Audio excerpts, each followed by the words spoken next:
नमस्कार दोस्तों, गुरुकुल में आपका स्वागत है। हम आशा करते हैं आप लोग बेहतर होंगे और बेहतरीन काम कर रहे होंगे। जैसा कि हम लोग जानते हैं, यूपीपी अर्थात उत्तर प्रदेश पुलिस में मूल विधि एक इम्पॉर्टेंट सब्जेक्ट के रूप में हमको नज़र आती है, क्योंकि आप देखेंगे जीएस, रीजनिंग, क्वांट, ये सब तो लगभग कॉमन सब्जेक्ट्स हैं जो हमको हर एग्ज़ाम में देखने मिल जाती है।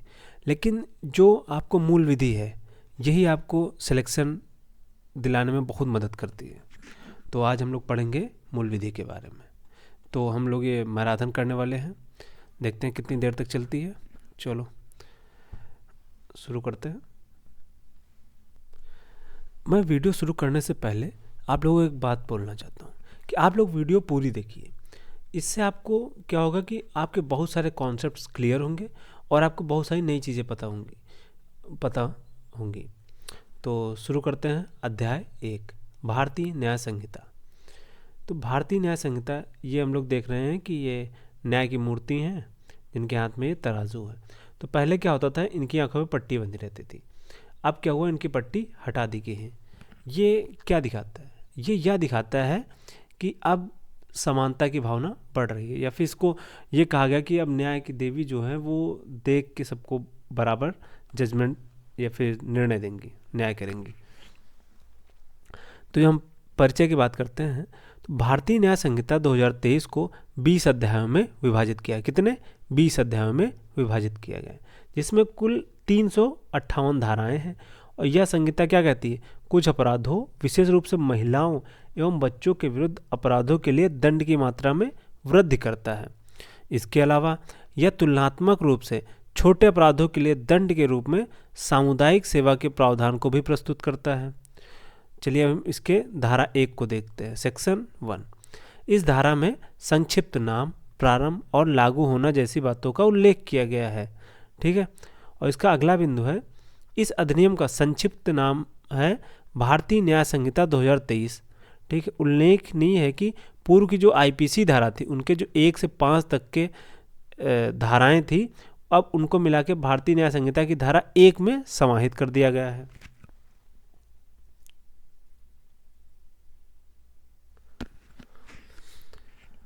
नोट: भारतीय न्याय संहिता भारतीय गणराज्य के 74वें वर्ष में अधिनियमित या इनेक्ट हुआ है। यह अधिनियम 1 जुलाई 2024 को प्रवृत्त अर्थात इन्फोर्समेंट हुआ है। भारतीय न्याय संहिता का प्रावधान या फिर अधिकारिता कहाँ तक है, इसकी सीमा कह सकते हैं। तो भारत के भीतर, पहली बात तो, और भारत के भीतर के में क्या क्या आता है? देश में प्रत्येक व्यक्ति यानी भारतीय नागरिक और भारत में रह रहे विदेशी नागरिक दोनों पर बीएनएस लागू होगी। भारत के भीतर का अर्थ है थल सीमा के भीतर, जल सीमा के भीतर 12 नॉटिकल माइल तक है।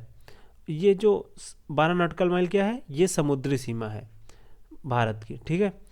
1 नॉटिकल मील जो होता है ये 1852 मीटर का होता है, अर्थात 1.852 किमी को होता है। उल्लेखनीय है कि पहले जल सीमा 3 नॉटिकल मील थी। ठीक है। अब क्या हुआ? अब 12 नॉटिकल मील तक हो गई है, जो कि बड़ी है। वायु सीमा के भीतर भारत में पंजीकृत किसी जहाज या वायुयान पर सवार कोई भी व्यक्ति, चाहे वह कहीं भी हो, अपराध करता है तो वह बीएनएस के दायरे में आएगा। ठीक है। अगला पॉइंट है, जो भारतीय न्याय संहिता के उपबंधों का उल्लंघन करता है वह दोषी होगा, उस पर बीएनएस लागू होगा। ठीक। अगर आप भारतीय न्याय संहिता के उपबंधों का उल्लंघन करते हैं तब भी आप पर क्या होगा? बीएनएस लागू होगा। भारत की सीमाओं से बाहर या परे, यदि आप भारत की सीमाओं से बाहर हैं तब आपके ऊपर क्या लागू होगा? हाँ, लागू होगा। इसके लिए क्या बिंदु है? यदि भारत की सीमा से बाहर कोई अपराधी भारतीय है तो उस पर भी बीएनएस लागू होगा, और इस संहिता के उपबंधों के तहत यह माना जाएगा कि अपराध भारत में ही हुआ है। ठीक है। इसका हम लोग अगला बिंदु देखते हैं।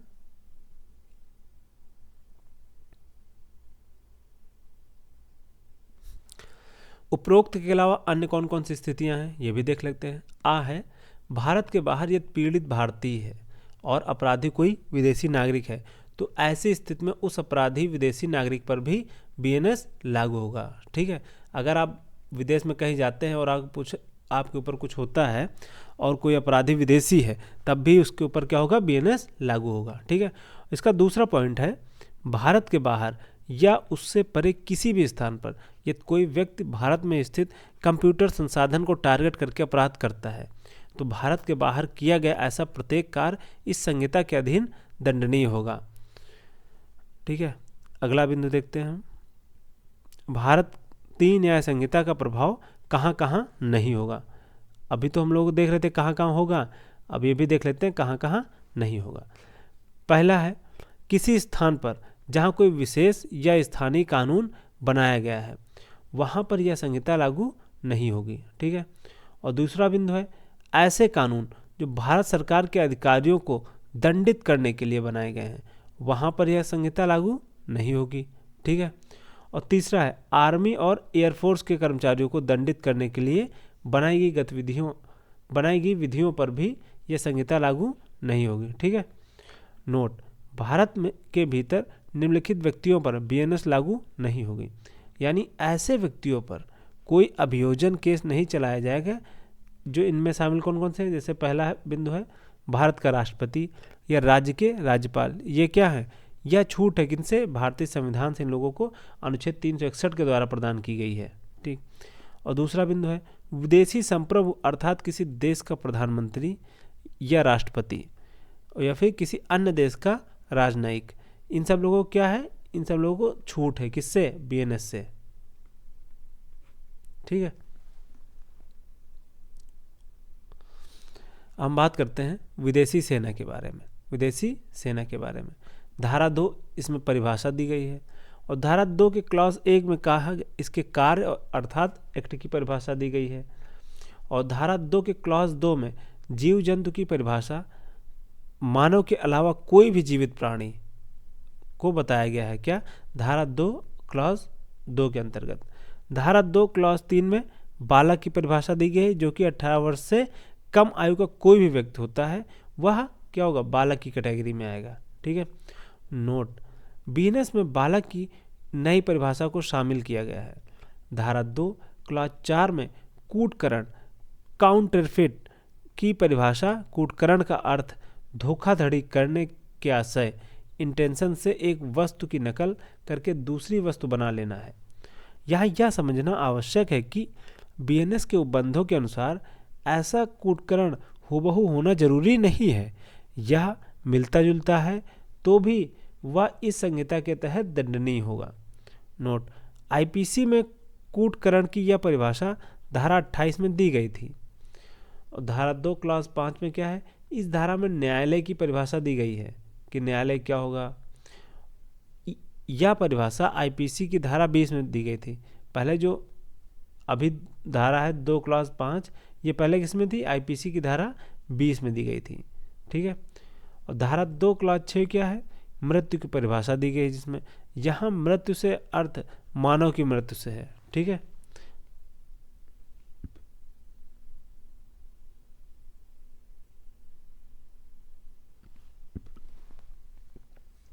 अगला बिंदु हम देखते हैं धारा 2 क्लॉज 7 बेईमानी अर्थात डिसऑनेस्टी की परिभाषा इसमें दी गई है।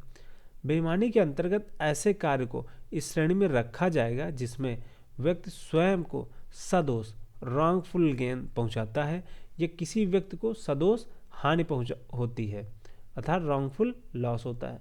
नोट, यह पहले परिभाषा आईपीसी की धारा 24 में दी गई थी जो कि अब किस में है, 2 क्लॉज 7 में दी गई है। ठीक है, धारा 2 क्लॉज 8 क्या है, यह दस्तावेज अर्थात डॉक्यूमेंट को परिभाषित करता है। किसी पदार्थ पर अक्षरों, अंकों या चिन्हों द्वारा या इनमें से किसी एक से अधिक माध्यमों द्वारा वर्णित या अभिव्यक्ति या कोई विषय दस्तावेज कहलाता है तथा ऐसा दस्तावेज इलेक्ट्रॉनिक या डिजिटल रूप में हो सकता है। इसे न्यायालय में साक्ष्य के रूप में प्रस्तुत किया जा सकता है। ठीक है, ये सारे क्या हैं, ये सब दस्तावेज के रूप में आते हैं। नोट, पहले यह परिभाषा आईपीसी की धारा 29 में दी गई थी। ठीक है, जो कि अब किस में है, 2 क्लॉज 8 में है। अगला देखते हैं दस्तावेज में शामिल क्या क्या है। किसी संविदा अर्थात कॉन्ट्रैक्ट की शर्तों को दिखाने वाला लेख, बैंकर या बैंककार के ऊपर बैंकर को विश्वास में लेकर या बैंकर को आधार बना के दिया गया चेक। ठीक है, तीसरा बिंदु है मुख्तारनामा अर्थात पावर ऑफ अटॉर्नी। चौथा है कोई मानचित्र या योजना जिसका उपयोग साक्ष्य के रूप में किया जाना है या किया जा सकता है। अगला बिंदु है ऐसा लेख जिसमें कोई निर्देश डायरेक्शन या अनुदेश इलस्ट्रेशन है। दस्तावेज से संबंधित महत्वपूर्ण केस जैसे Shyamacharan versus SDM. Currency note भी दस्तावेज में शामिल है। क्या? करेंसी नोट भी दस्तावेज में शामिल है। एक कौन से केस की बात हो रही? Shyamacharan versus SDM. अगला केस है बौरैया वर्सेस कर्नाटक राज्य, जो कि क्या कहता है पोस्टमार्टम रिपोर्ट भी दस्तावेज मानी जाती है। अगला है धारा 2 क्लॉज 9 कपट पूर्वक अर्थात फ्रॉडलेंटली अर्थात कपट करने के आशय से किया गया कोई कार्य किसमें आता है? धारा 2 क्लॉज 9 में। और पहले किस में आता था? आईपीसी की धारा 25 में परिभाषित किया गया था। अच्छा, इसमें कपट का अर्थ धोखाधड़ी करने के लिए झूठ बोलना है। ठीक है, कपट का अर्थ क्या है? धोखाधड़ी करने के लिए झूठ बोलना। अगला है धारा 2 क्लॉज 10। इसमें क्या है? लिंग की परिभाषा दी गई है। पहले क्या था? पहले आईपीसी की धारा 8 में इसके बारे में उल्लेख किया गया था। अच्छा, इस धारा में वह का अर्थ पुरुष या स्त्री और उभयलिंगी से है। अर्थात लिंग कितने प्रकार के हैं यहाँ पे माने गए हैं? पहला पुरुष, दूसरा स्त्री और तीसरा ट्रांसजेंडर। ठीक, 3 टाइप के माने गए हैं। अब हम धारा 2 क्लॉज 11 की बात करते हैं। इसमें बात किया गया है सद्भावपूर्वक अर्थात गुड फेथ के बारे में कहा गया है। कोई भी कार्य तभी सद्भावपूर्वक माना जाएगा जब पहला बिंदु है वह कार्य पूरी सतर्कता के साथ किया गया हो। दूसरा बिंदु है वह कार्य पूरी सावधानी के साथ किया गया हो। ठीक है, ये दोनों क्या मानेंगे? सद्भावपूर्वक माने जाएंगे। धारा 2 क्लॉज 12 क्या है? सरकार की परिभाषा के बारे में दिया गया है। इस परिभाषा में सरकार शब्द केंद्र एवं राज्य दोनों प्रकार के लिए प्रयुक्त किया गया है। ठीक है, सरकार में क्या क्या है? केंद्र और राज्य दोनों है। धारा 2 क्लॉज 13 में क्या है? संश्रय अर्थात हार्बर यानी आश्रय देना। आश्रय देना है। किसी अपराधी को संश्रय देने के अंतर्गत शामिल स्थितियां हैं। कौन कौन सी हैं? पहली है कोई व्यक्ति किसी अपराधी को आश्रय अर्थात शरण या घर, भोजन, पेय, आयुध या गोला बारूद या वाहन से सहायता प्रदान करता है। दूसरा है कोई व्यक्ति किसी अपराधी को पकड़े जाने से बचाने में सहायता करता है।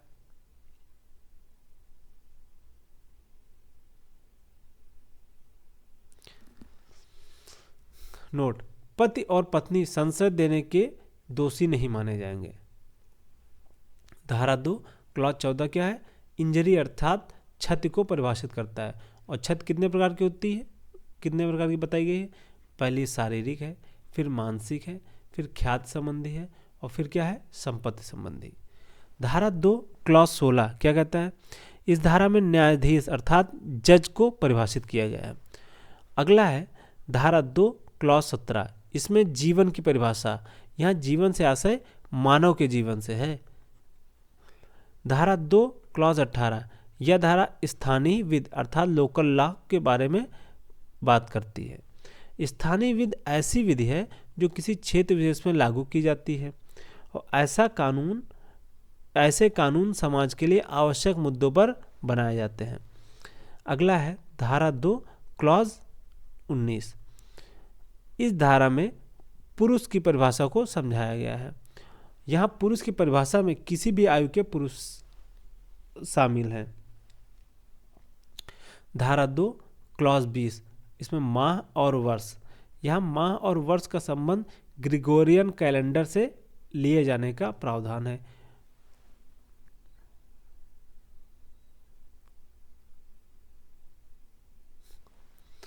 ग्रिगोरियन कैलेंडर, जिसे वैज्ञानिक सौर कैलेंडर के नाम से भी जाना जाता है, का उपयोग नागरिक कैलेंडर के रूप में किया जाता है। इसका उपयोग वर्ष 1582 से शुरू हुआ था तथा इसका नाम पोप ग्रेगरी 13 के नाम पर रखा गया है, जिन्होंने इस कैलेंडर को प्रस्तुत किया था। इस कैलेंडर ने जूलियन कैलेंडर की जगह ली थी, क्योंकि जूलियन कैलेंडर में लीप वर्ष के संबंध में गणना सही नहीं थी। उसके लिए क्या हुआ, फिर ग्रेगोरियन कैलेंडर को मानक बनाया गया। धारा 2 क्लॉज 21 की हम बात कर लेते हैं, जिसमें क्या हुआ, चल संपत्ति अर्थात मूवेबल प्रॉपर्टी की बात की गई है। ऐसी चीज जो भूमि से बंधी हुई हो को छोड़कर चल संपत्ति मानी जाएगी। ऐसी संपत्ति को आसानी से एक जगह से दूसरी जगह ले जाया जा सकता है, जैसे वाहन, आभूषण, लैपटॉप या नकदी।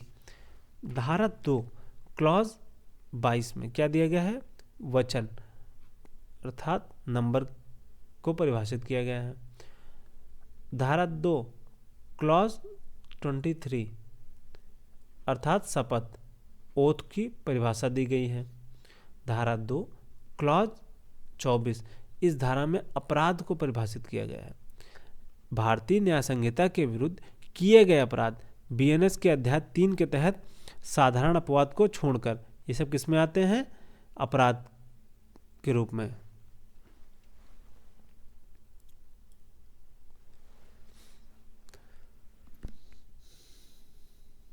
किसी कार्य को अपराध माने जाने के आवश्यक तत्व, ऐसा कोई कृत्य मानव द्वारा किया होना चाहिए, ऐसे व्यक्ति की आपराधिक मना स्थित बैड इंटेंशन होनी चाहिए, ऐसा कोई कार्य आपराधिक कृत्य क्रिमिनल एक्टिविटी भी होना जरूरी है, इस तरह के अपराध कृत्य से मानव समाज को क्षति होनी चाहिए।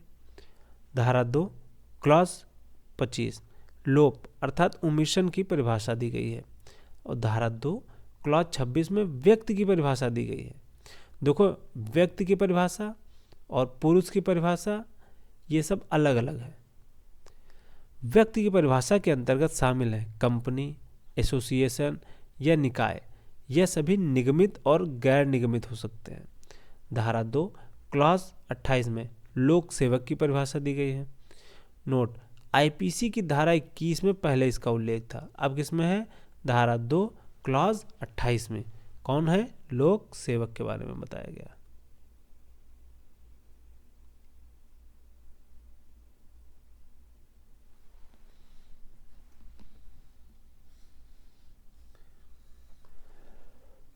लोक सेवक के अंतर्गत निम्नलिखित को शामिल किया गया, जैसे army, navy, air force, commissioned officer, प्रत्येक न्यायाधीश, न्यायालय का प्रत्येक अधिकारी। ये कौन कौन से लोग हैं, लोक सेवक की हम बात कर रहे हैं।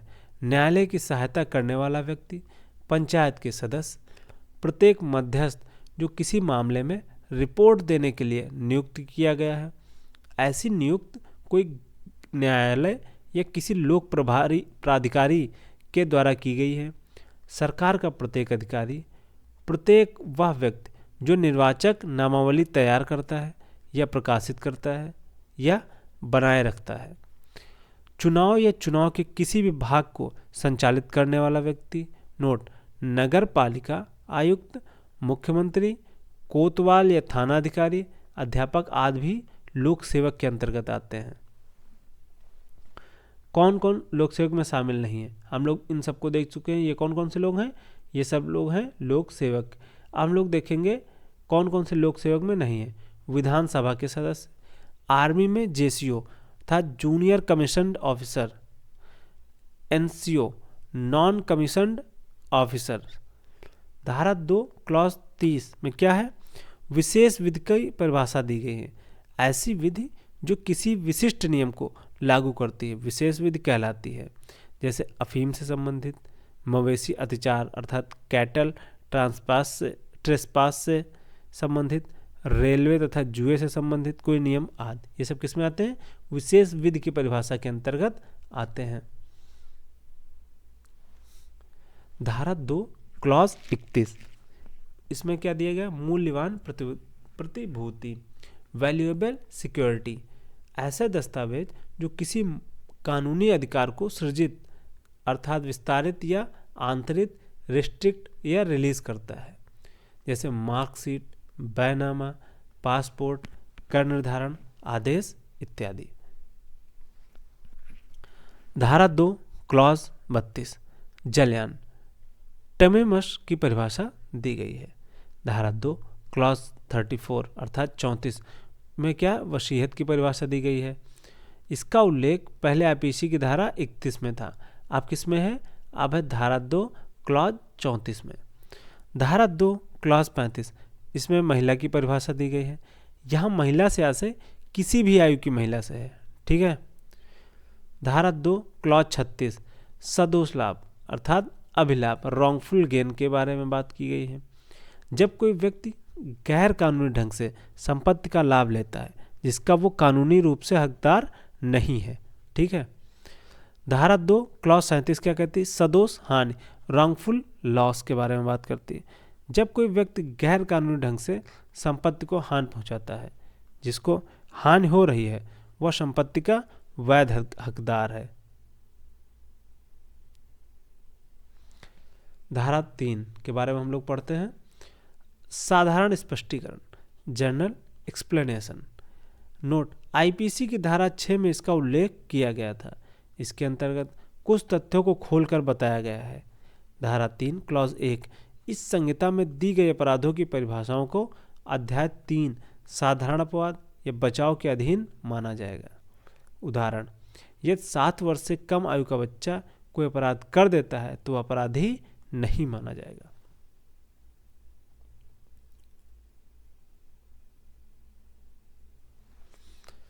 उल्लेखनीय है कि संज्ञेय अपराध कॉन्जिबल ऑफेंस के मामले में पुलिस किसी भी व्यक्ति को बिना वारंट गिरफ्तार कर सकती है और ऐसे किसी मामले में यदि कोई अपराधी पुलिस अधिकारी पर इस आधार पर आरोप लगाता है कि पुलिस के द्वारा उसका परिरोध किया गया है तो भी इस आधार पर पुलिस अधिकारी दोषी नहीं मानी जाएगी। समझे। धारा 3 क्लॉज 3 के बारे में हम लोग पढ़ते हैं, यदि कोई संपत्ति किसी व्यक्ति के कारण पति, पत्नी, सेवक या नौकर, लिपिक, क्लर्क के कब्जे में है तो वह संपत्ति उसी व्यक्ति के कब्जे में मानी जाएगी, ठीक है।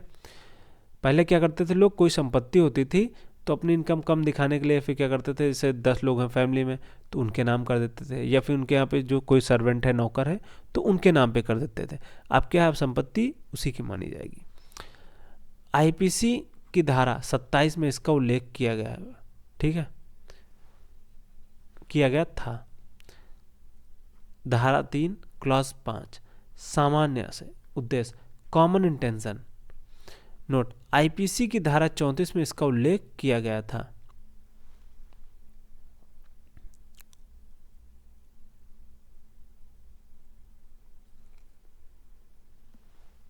जब कोई आपराधिक कार्य कई व्यक्तियों के द्वारा अपने सामान्य उद्देश्य को प्राप्त करने के लिए किया जाता है तो प्रत्येक व्यक्ति अपराधी होगा, ठीक है। धारा 3 क्लॉज 7 यदि किसी व्यक्ति के द्वारा किसी कार्य का लोभ किया जा रहा है जिससे परिणाम कारित हो रहा है तो यह कृत्य भी अपराध की श्रेणी में आएगा। उदाहरण, यदि यह पुरुष इस महिला को भोजन, पानी जैसी आवश्यक चीज़ों को नहीं देता और मारपीट आदि भी करता है जिससे अंततः कुछ दिनों बाद इस महिला की मौत हो जाए तो ऐसे कार्य का लोभ अपराध की श्रेणी में आएगा। हम लोग अध्याय 1 अर्थात पहला चैप्टर पढ़ चुके हैं। अब हम लोग पढ़ेंगे चैप्टर 2 अध्याय 2। अब हम लोग पढ़ेंगे अध्याय 2 दंडों के विषय में, अबाउट पनिशमेंट, जिसमें धारा 4 से 13 आती हैं। पहले आईपीसी के अध्याय 3 की धारा 53 से 75 में दंडों के विषय में उल्लेख था। अध्याय 4 दंडों के प्रकार के बारे में वर्णन करता, धारा 4 दंडों के प्रकार के बारे में वर्णन करता है। इसमें 6 प्रकार के दंडों का प्रावधान है। पहला मृत्युदंड, फिर आजीवन कारावास, फिर है कारावास। यह 2 प्रकार का है जिसमें कठोर कारावास और सादा कारावास शामिल है। फिर है संपत्ति की जब्ती अर्थात कुर्की, फिर है जुर्माना।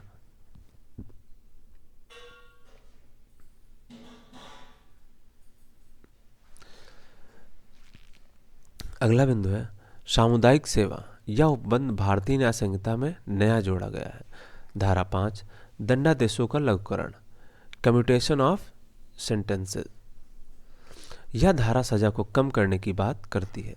इसके तहत समुचित सरकार, केंद्र या राज्य सरकार अपराधी की संपत्ति के बिना किसी दंड का अन्य दंड में लवकरण कर सकेगी। धारा 7 संपूर्ण दंड या संपूर्ण दंड का कोई भाग कठिन या सादा कारावास होगा तो इस प्रकार के कारावास संबंधी निर्णय न्यायालय लेगा। धारा 8 जुर्माने की रकम। यदि कोई व्यक्ति जुर्माना आदि देने में व्यतिक्रम डिफॉल्ट करता है या फिर जहां जुर्माने की राशि निश्चित नहीं है वहां न्यायालय अपराध के अनुसार जुर्माना तय करेगा। इसमें जुर्माना असीमित तो होगा लेकिन अत्यधिक नहीं होगा। ठीक है। धारा 8 क्लॉज 2 जहां अपराधी कारावास और जुर्माने दोनों से दंडित है वहां यदि ऐसे मामले में जुर्माना नहीं भरता है तो न्यायालय ऐसे कारावास का दंड देगा जो मूल कारावास से अलग होगा। ठीक है। धारा 8 क्लॉज 3 यदि अपराधी कारावास और जुर्माना दोनों से दंडित है और वह ऐसे मामले में जुर्माना नहीं भरता है तो उसे जुर्माने के बदले में मूल कारावास के अवधि की 1/4 अतिरिक्त कारावास की सजा दी जाएगी। उदाहरण के तौर पर यदि किसी व्यक्ति को 20 वर्ष के कारावास और 10,000 रुपये जुर्माने की सजा हुई है, वह अपराधी जुर्माना नहीं चुकाता है तो ऐसी स्थिति में उसे 20 वर्ष के कारावास के 1/4 अर्थात 5 वर्ष की अतिरिक्त सजा होगी। धारा 8 क्लॉज 4 जुर्माना न देना या सामुदायिक सेवा न करने पर जुर्माना और कारावास की सजा के संबंध में इस स्थिति में कठोर और सादा दंड हो सकता है। अगला है धारा 8 क्लॉज 5 यदि अपराधी जुर्माने से या सामुदायिक सेवा से दंडनीय है और वह अपराधी जुर्माना या सामुदायिक सेवा नहीं करता है तो उसे कारावास की सजा होगी। यदि जुर्माना 5,000 रुपये या उससे कम का है तो उसे अधिकतम 2 माह तक की सजा होगी। अगला बिंदु है यदि जुर्माना 10,000 रुपये या उससे कम का है तो उससे अधिकतम 4 माह तक सजा होगी। उपयुक्त मामलों के अतिरिक्त अन्य मामलों की सजा 1 वर्ष से अधिक नहीं हो सकती। धारा 9 कई अपराधों से मिलकर बने अपराध के लिए दंड की अवधि धारा 9 में दिया गया है। उदाहरण यदि अपराधी किसी व्यक्ति पर लाठी से एक या एक से अधिक बार वार करता है तो उसे लाठी से वार करने के आधार पर दी जाएगी, न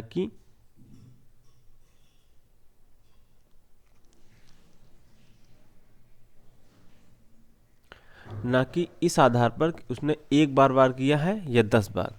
इस स्थिति में बीच बचाव करने वाले व्यक्ति पर भी अपराधी लाठी से वार करता है तो उसे इस कृत्य के लिए दोगुनी सजा हो जाएगी। धारा 11 एकांत परिरोध सॉलिटरी कॉन्फिनमेंट।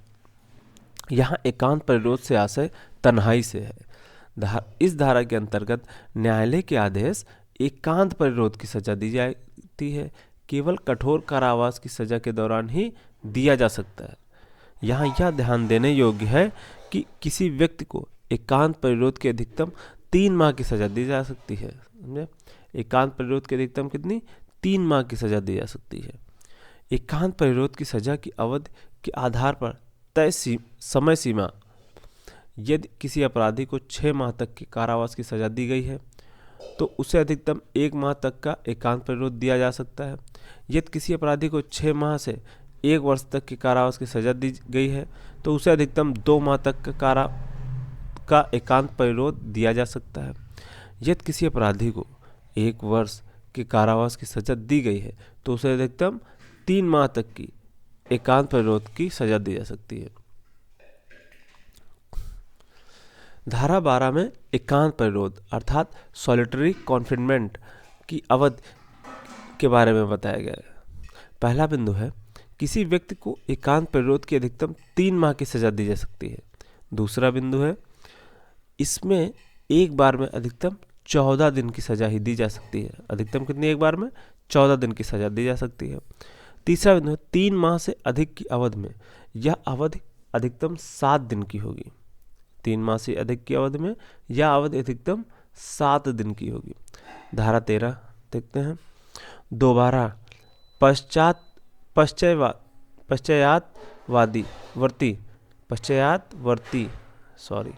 अपराध करने पर सजा में बढ़ोतरी।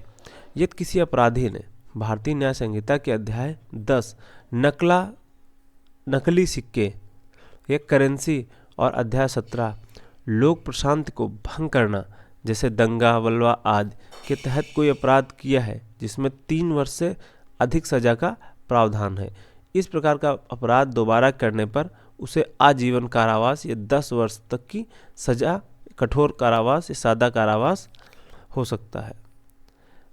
हम पढ़ेंगे अध्याय 3। साधारण अपवाद, जनरल एक्सपेक्शन। इस अध्याय का अर्थ बचाव, छूट, क्षमा योग्य अपराध है। धारा 14 किसी विधि द्वारा आबद्ध तथा तथ्य की भूल के कारण किया गया कार्य अपराध की श्रेणी में नहीं आता है। ठीक है, पहला बिंदु है विधि द्वारा आबद्ध, दूसरा है तथ्य की भूल। तथ्य की भूल तो क्षमा योग्य है, लेकिन विधि की भूल न्यायालय द्वारा क्षमा नहीं की जा सकती है। धारा 15 जिसमें न्यायाधीश को कुछ छूट दी गई है। अच्छा, ये छूट क्यों दी जाती है? ताकि न्यायाधीश जो है वो स्वतंत्र होकर अच्छे से निर्णय दे सके, कि उनकी किसी बात का भय ना रहे।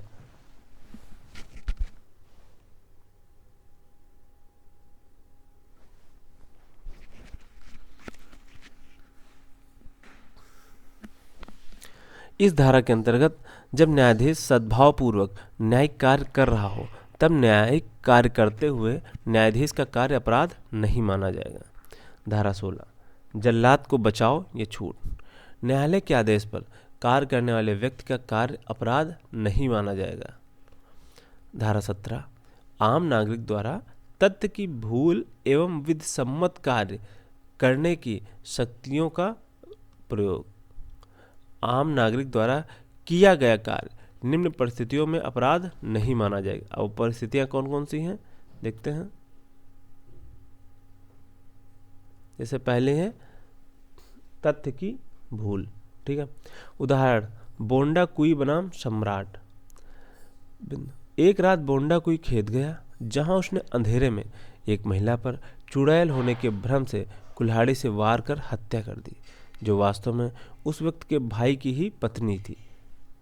इस तरह का कृत्य तथ्य की भूल होने की वजह से हुआ माना जाएगा, जो अपराध की श्रेणी में नहीं माना जाएगा। लेकिन तब का समय अलग था, अब का अलग है। अब आप भी किसी को भूत चुड़ैल समझ के नहीं मार सकते हैं।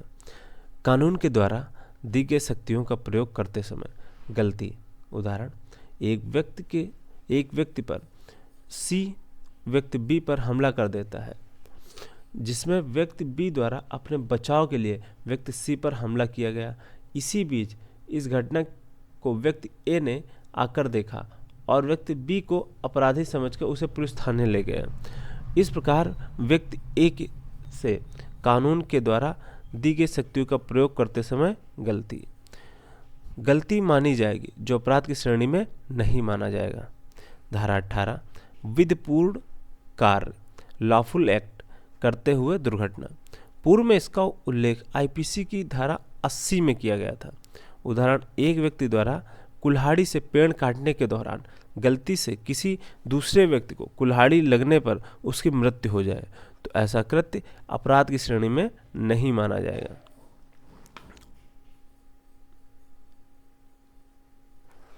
इस उपबंध के अंतर्गत कुछ शर्तें दी गई हैं जिनको हम देख लेते हैं। पहली है ऐसा कोई भी कार्य विधिपूर्ण साधनों से किया गया हो। दूसरा, ऐसा कार्य सम्यक सतर्कता या सावधानी से किया गया होना चाहिए। तीसरा है ऐसा कार्य बिना किसी आपराधिक आशय या ज्ञान के होना चाहिए। चौथा, ऐसी घटना वास्तव में एक दुर्घटना ही होनी चाहिए। ठीक है, अर्थात ये जानबूझकर नहीं होना चाहिए। हम बात करते हैं धारा 19 की। बड़ी हानि को बचाने के लिए छोटी हानि कारित कर देना। ऐसा कृत्य अपराध नहीं माना जाएगा। उदाहरण, समुद्र में एक जलयान 100 व्यक्ति बैठे हुए हैं। आगे होने वाली टक्कर में कम हानि का ध्यान रखना आपराधिक कृत्य नहीं माना जाएगा। कि जैसे मान लो अगर 100 व्यक्ति बैठे हैं और किसी कारणवश एक्सीडेंट होता है तो उसमें 100 लोगों की जान जा सकती है, तो वहाँ पे जो कैप्टन होता है वो सोच सकता है कि ऐसा कुछ किया जा सकता है क्या कि इनकी जान को हम 100 से बचा कम करके 10 या 20 ETC कुछ भी कर सकते हैं, लेकिन हमारे जो पूर्णता शिप पे लोग हैं 100 के 100 इन लोग मतलब कुछ लोग बच जाए। धारा 20, 7 वर्ष तक के बालक का कार्य अपराध नहीं माना जाएगा। पहले इसका उल्लेख धारा 82 में किया जाएगा, अर्थात 7 वर्ष से जिनकी भी उम्र क्या है, कम है, उनके किसी भी कृत्य, क्योंकि वो अनजान रहते हैं, उनको नियमों के बारे में सही पता नहीं है, तो फिर उनको क्या अपराध नहीं माना जाएगा उनके कृत्यों को। डोली इम्पैक्ट्स, इसका अर्थ है अपराध करने में अक्षम होना। धारा 21 की हम बात करते हैं। 7 से 12 वर्ष तक के बालकों का कार्य। इस धारा के अंतर्गत यदि 7 से 12 वर्ष का कोई बालक अपराध की प्रकृति और परिणाम नहीं जानता है तो वह अपराधी नहीं माना। जैसे हम लोग पहले बात कर रहे थे, क्योंकि अगर उनको अपराध के बारे में नहीं पता है तो अपराधी नहीं माने जा सकते हैं। धारा 22 में पागल या विकृतचित व्यक्ति का कार्य के बारे में बात की गई है। इस धारा के अंतर्गत यदि कोई पागल व्यक्ति अपराध की प्रकृति और परिणाम नहीं जानता है तो वह अपराधी नहीं माना जाएगा।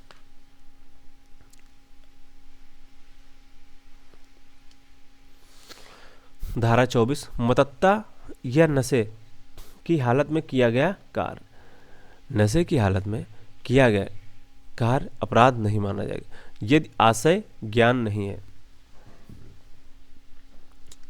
अगर कोई व्यक्ति नशे में है और वो कोई कृत्य कर देता है आपराधिक, तो वह कृत्य नहीं माना जाएगा। लेकिन अब ऐसी बात नहीं कि आप जबरदस्ती नशे में या फिर मतत्ता में होकर जाइए और कोई कृत्य कर दीजिए, जानबूझकर करेंगे तो आप अपराधी माने जाएंगे। हम बात करते हैं धारा 25 की, सहमत से किया गया कार्य।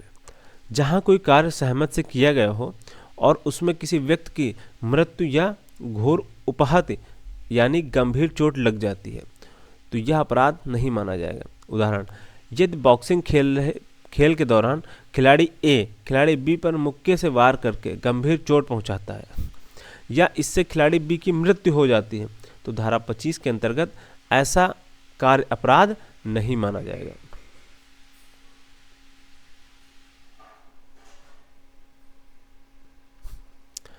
धारा 26, सद्भावपूर्वक गुड फेथ के फायदे के लिए किया गया कार्य।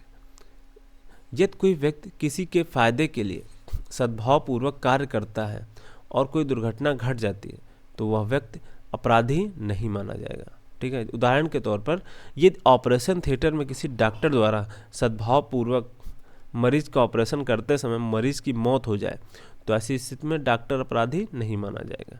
एकदम सही बात है।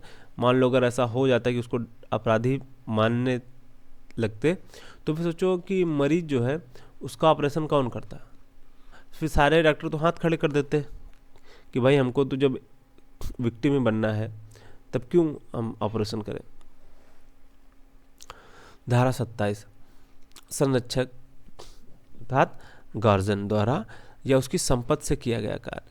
संरक्षक पागल व्यक्ति का या 12 वर्ष से कम आयु के किसी बालक का हो सकता है। उल्लेखनीय है कि यदि संरक्षक द्वारा अपने आश्रितों के लिए सद्भावनापूर्वक और फायदे के लिए कोई कार्य किया जाता है और कोई दुर्घटना घट जाती है तो ऐसे कार्य अपराध की श्रेणी में नहीं आएगा। धारा 28, इस धारा संपत्ति से संबंधित मुद्दों की चर्चा की गई है जिन परिस्थितियों में सम्मति नहीं मानी जाएगी। उनमें शामिल है भय के अधीन डरा धमकाकर सम्मति लेना, भ्रम के अधीन या फिर फैक्ट की भूल। धारा 29, इसमें गर्भपात का निषेध किया गया है। धारा 30, सम्मत के बिना किसी के फायदे के लिए किया गया कार्य। जहां व्यक्ति सम्मत देने में असमर्थ है तथा कोई कार्य उस व्यक्ति के फायदे के लिए किया जा रहा हो। उदाहरण, यदि एक बहुमंजिला इमारत में आग लगी है जिसके सबसे ऊपर तल पर कोई बच्चा फंसा हुआ है तब कोई व्यक्ति उस बच्चे को बचाने के लिए ऊपरी तल पर पहुंचकर उस बच्चे को बचाने के लिए नीचे जमीन में रखे गद्दे वाली मेट पर फेंकता है, लेकिन बच्चा उस मेट पर न गिरकर मृत्यु को प्राप्त हो जाता है, तो ऐसी दुर्घटना में उस व्यक्ति का कृत्य अपराध नहीं माना जाएगा। धारा 31 सद्भावपूर्वक दी गई सूचना या संसूचना। उदाहरण, यदि डॉक्टर द्वारा किसी मरीज को उसकी गंभीर हालत से संबंधित सूचना दी जाती है और इस सूचना को सुनने के बाद हृदयाघात या हार्ट अटैक से मरीज की मौत हो जाती है, तो इस दुर्घटना के लिए डॉक्टर को दोषी नहीं माना जाएगा।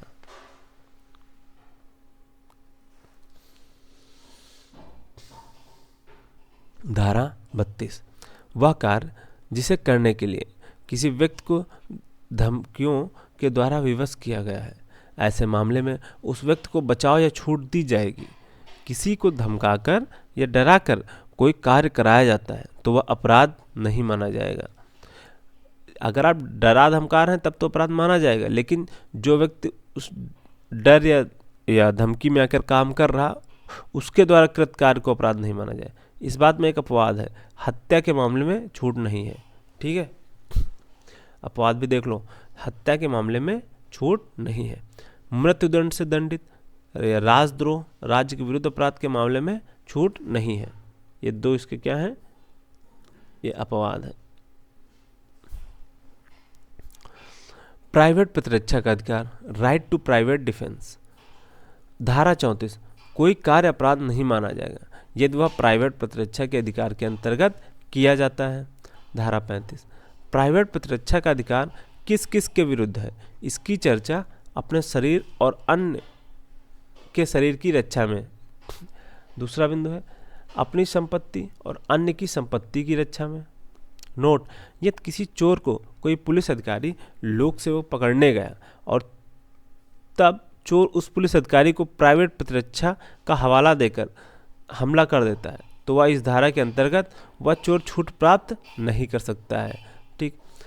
धारा 36 विकृत चित्त व्यक्ति, पागल, बालक, मत्त व्यक्ति, नशेड़ी के कार्य के खिलाफ वैसे ही आत्मरक्षा का अधिकार है जैसे किसी सामान्य व्यक्ति के खिलाफ होता है। ठीक।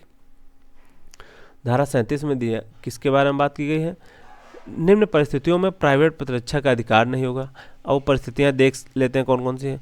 लोक सेवक अर्थात पब्लिक सर्वेंट के विरुद्ध जब वह अपनी ड्यूटी कर रहा हो। ठीक। दूसरा बिंदु का उन मामलों में जब आप किसी पब्लिक अथॉरिटी लोक प्राधिकारी की सहायता ले सकते हैं। उदाहरण के तौर पर यदि किसी व्यक्ति को किसी अपराधी से जान का खतरा बना हुआ है और वह इस स्थिति में लोक अधिकारी से सहायता ले सकता है, तब उसे प्राइवेट प्रतिरक्षा का अधिकार नहीं होगा। लोक सेवक के आदेश से किए गए कार्य के विरुद्ध। नोट, केवल उतनी ही हानि पहुंचा सकते हैं जितनी आत्मरक्षा के लिए जरूरी है।